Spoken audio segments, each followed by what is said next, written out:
Magluluto na naman tayo ng sinigang na hipon. Ayan. Handa na yung ating mga sangkap. Ayan. Tara guys, magluto na po tayo. Ang ating hipon. Ayan, ang malang hipon. Kaya konti lang ang ating nabili. Pakulo na tayo ng kamatis at saka. And guys, medyo wala po akong nabili ngayong kamatis. Pero dapat po may kamatis talaga yan. Yung okra. Then meron tayong talong, meron tayong labanos. And then meron tayo yung kangkong po. Napaka-fresh po ng kangkong natin. Ayan. Sariwang-sariwa ang kangkong. Ayan. Ang ating pinaka-main na sangkap ay ang hipon. Ayun. Tara na guys at magluto na tayo. Ito na lang yung ilalagay ko guys. Sinigang sa gabi.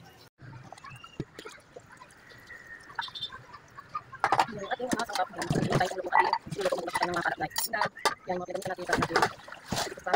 Hindi ko kasi sa plasan. Ayan. At dahil kumulo na ay ilagay na natin ang mga gulay. Hindi ako nakabili ng ano guys, ng kamatis. Dapat may kamatis ko eh.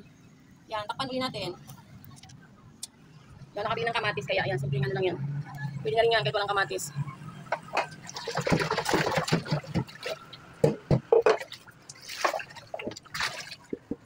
Kamatis, hindi naman ano, makakain pa niya kahit walang kamatis. So guys, nagigisa ba kayo ng sinigang? Ako kasi yung nagigisa.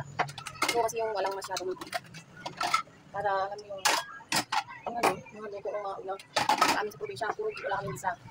Sabi ko, ginataan, karamihan luto ginataan.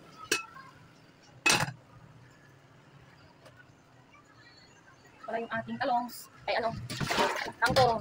Yan o, ang sariwa ng kangkong guys. O, dito ka sa amin, pagsakan ng mga gulay, pinapon na yan. Sariwa ang mga gulay. Ugasan natin. Kailangan na ugasan mabuti ang gulay natin. Kasi hindi naman natin alam kung mga hinggan sa gulay, lalo na dito sa Maynila. Ang mga gulay, hindi na mga sa probinsya na walang mga nilalagay para hindi makulok agad ang gulay. Nilalagay sila dyan na pampatagal ng buhay ng gulay. Kahit putas. Yung mga ano yan. Ano lang mga nilalagay para hindi lang mabulok ang mga paninda nila.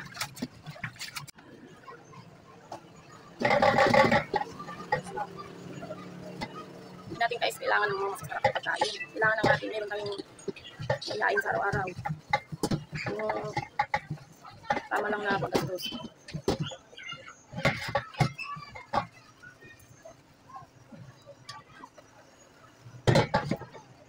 So guys, pag dito ako sa bahay, gusto ko yung kusina. Laging malis. May kusina lang. May kusina kasi ano, parang sa ulo. Sana pag maraming basin, ay nako. Kainit ng ulo pagka maraming basin. Kaya ako pag nagluluto, nakasalang yung aking nag-ugas ko ng pinggan, kung ano mga kalat yung basang ko yan. Para hindi ka pati naiinit. Kumukulot na yung aking pinakulo ang sigang na hipon. Lalagyan natin ang hipon guys.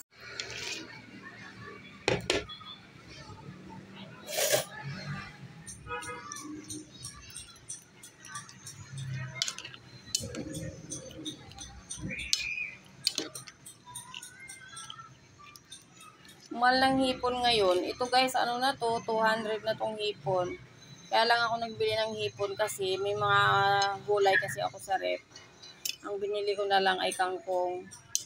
Isa naman mabulok yung mga ating mga gulay sa rep. Ayan, kaya bumili na ako nito. Halagang 200 pero ang unti niya. Ilang piraso lang yan pag binilang mo. Takpan na uli natin guys. Guys, nilagay ko na ang kangkong. Naugasan natin mabuti yung kangkong yan. Yan. Yung ating sariwang kangkong. Yung ang English ng kangkong mo. Basta kangkong ah. Importante may kangkong. Lagyan ko na rin ito ng mga pampalasa guys. Alam niyo na asin. And then ngayon ay uso na ang magic sarap. Ayan, para ma-magic ang lasa. Ayan. Ma-magicin natin ang lasa niya. Then kunti lang yung hipon. Pag may magic sarap, masarap na yan. Kunti lang na magic sarap pag uubusin ng isang piraso.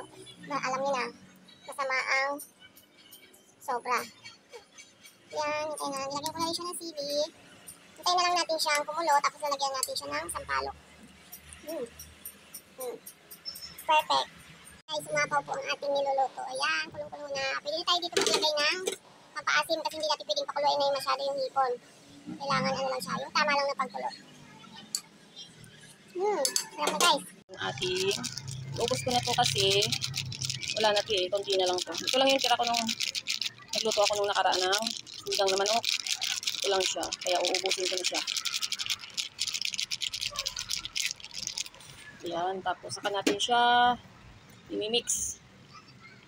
Medyo hinaan natin yung apoy.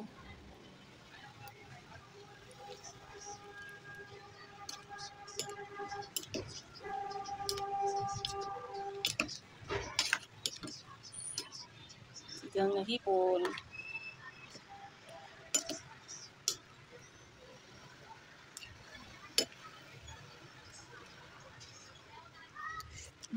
Sarap na.